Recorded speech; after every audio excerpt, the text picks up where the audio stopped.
Adam, take it away. Yeah, can you see this on the stream?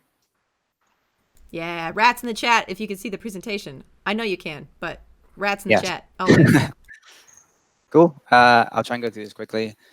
I'm Adam Turnbull. I'm a senior animator at Riot. I have been in the industry about 10 years now, but for 3 of those, I've been at Riot, mostly on the champ team, but I've just recently moved to skins. This is my Twitter handle and social media handle if you want to follow me on chat or send me a message. And this is me. What? I'm gonna follow you. Don't. You threw me off. All right, this is my animation process and how I approach champs, and how animation can help other disciplines in the early stages. So a lot of it is about like pre-animation, about the stuff I kind of do before I actually get into making specific assets for characters. And everyone has their own process, even just on champ. But this isn't the right one. This is just one I usually do. I've been pretty much doing this process since Kaiser. Speaking of champs, here's a bunch of champs I've worked on. My very first animation was this one down here on, this is Laugh. I helped out. And then from then, I pretty much went on to Kaiser, Nunu, Yumi, Senna, and Yone, and just kind of helped out on a bunch of others. So the first thing that we do as animators really is trying to work out who they are as a character.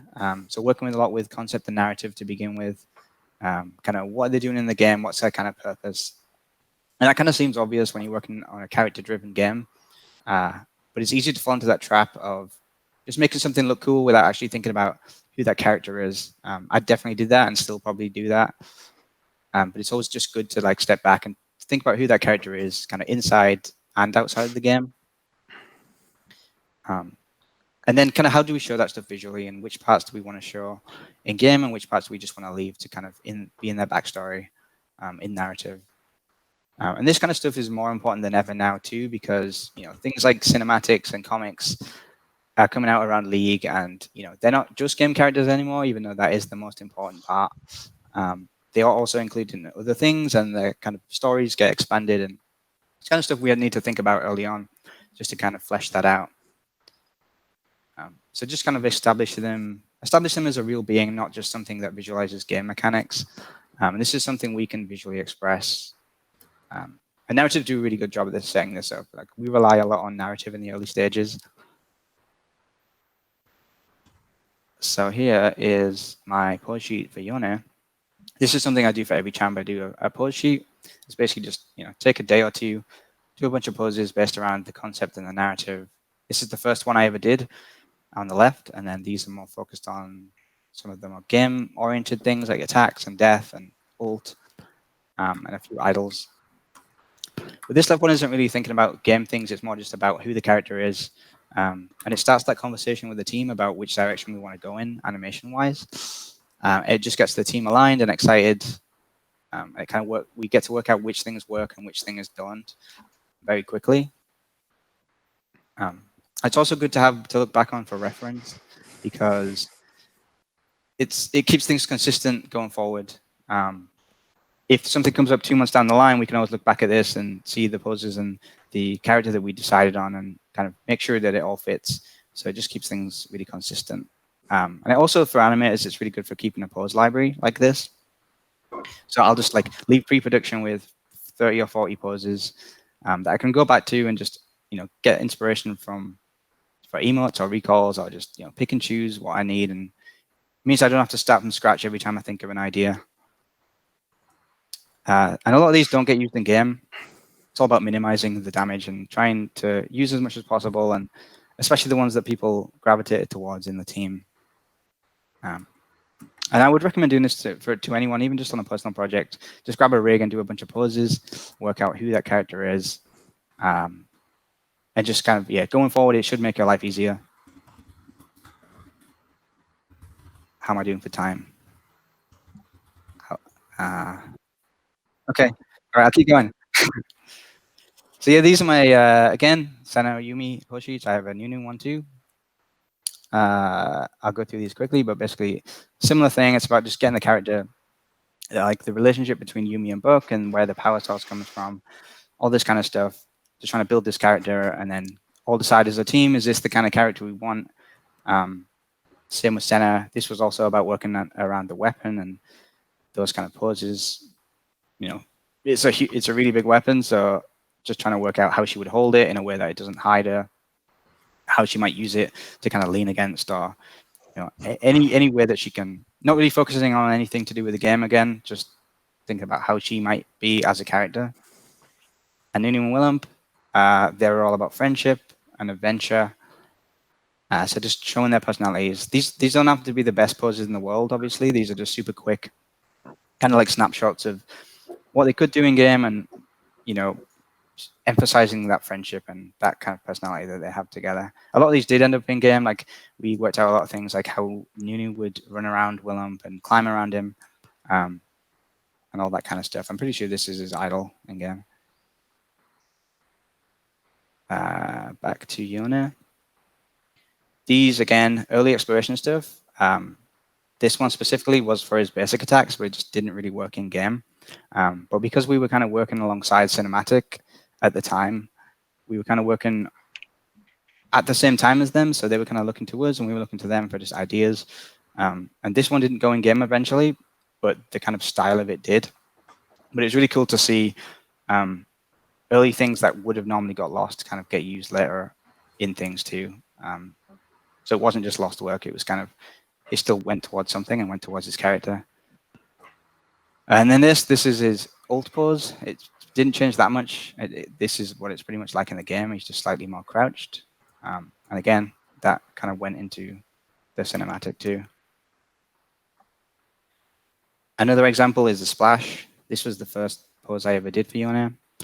And we really liked it. It just didn't really work for his idle pose because he's very contained. He's kind of hiding his swords.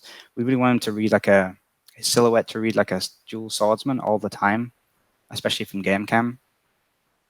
So this didn't really work to kind of show that aspect of him. And I know Esmond did a lot of different poses. I think he put out a video of a bunch of different poses that he did. Generally, we'll get a good selection. We'll all kind of decide as a team which one we want to go with. And it was cool that it kind of came back to this one because we all liked it as a Yone pose. It just didn't really fit anywhere in game. So it was really cool to see that we kind of came back around again and did end up using it. So then, yeah, because Esmond did put it in the game, in the splash, I really wanted to put it in the game too. So I ended up needing a pose for the taunt, which is this, because he starts slashing instantly before, and when it kind of looked like an attack or an ability. So to get around that, we put this pose in to kind of have that pause between the actual action. Another thing is things like creating rules. I always do this for every champ too. I like to create rules for champs just to keep them more grounded, and it kind of narrows down your choices in a good way. Keeps them feeling like a real thing or a real being that kind of abides by specific rules. And for Yone, one of them was the swords. So both swords in the game actually are different because they do different types of damage. And this was kind of like, I wanted to bring this across visually and have like, his steel blade he's very familiar with it. He trained with it. He'd be very precise with it. He's had it for years and years and years. Whereas the demon blade is newer to him. In a way, it would be heavier physically. So just making those little subtle things of like, this one would move in a big sweeping arc and he would kind of catch its weight afterwards. Whereas this one would be very precise. He would, he's very familiar with it. He would flourish it, all that kind of stuff. I think I've run out of time, so I will skip this one. But this one is about repurposing animations. This was originally the Q3, which I changed because of gameplay reasons, and then it kind of went into the recall eventually. Gameplay tells something that was very relevant for Yone because he's such a quick champion. He does a lot of dashes.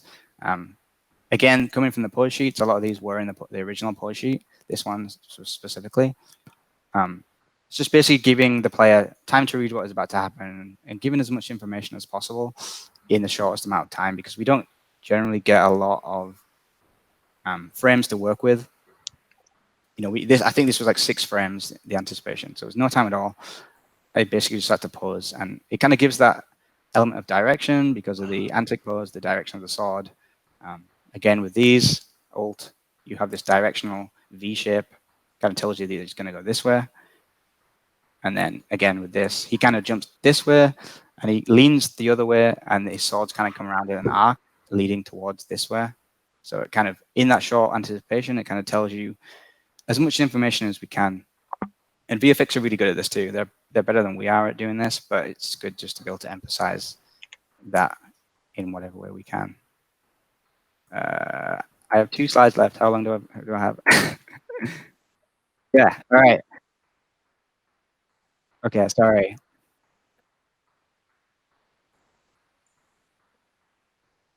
Thank you. Oh, I had myself muted. Sorry, chat. I'm saying it's fine. Go, Adam. Go. Okay, all right.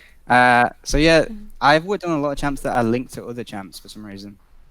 You know, like Yone and Yasuo and Nunu and Willem and Yone, Yumi and Buck and Sen and Lucian. You know, they're all kind of linked in some ways to other champs.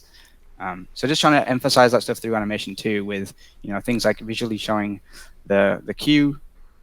Yasuo, they train together, so they probably share some techniques and all that kind of stuff.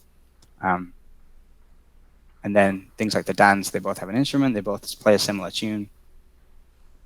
And then this is different because it's within the same champ. These aren't separate champs, but they still need to feel like different characters.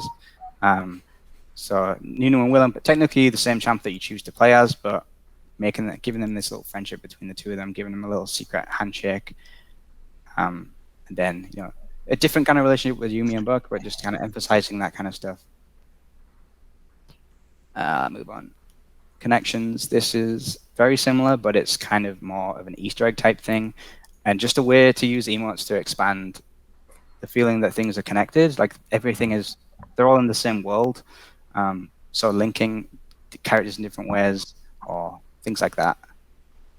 So like it's not really canon that Yumi and Yone would be doing this together, but the idea that I had was because we were using the same fish, it would be cool if the fish went into the book and then came out in a different spot, and then Yone that is the kind of end of the fish's story in a way. It's more like a little Easter egg, but it's cool just to make those connections. And narrative do this stuff too with voice lines and all that kind of stuff. And it's actually fun to see this stuff, players respond to this stuff through fan art. I got a bunch of Yumi and Yone fan art sent to me because of this, and that stuff's really cool.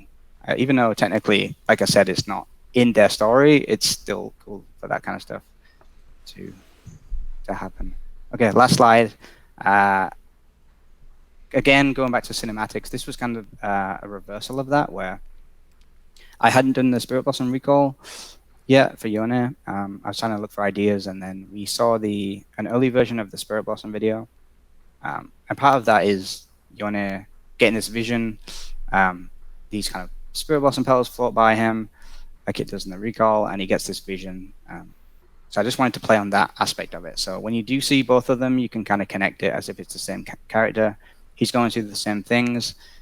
I kind of emphasize that by having the silhouette of the body the same, having the swords in the same position, all that kind of stuff. Ugh. Yeah, I'm done. Sorry. Thank you. Great job.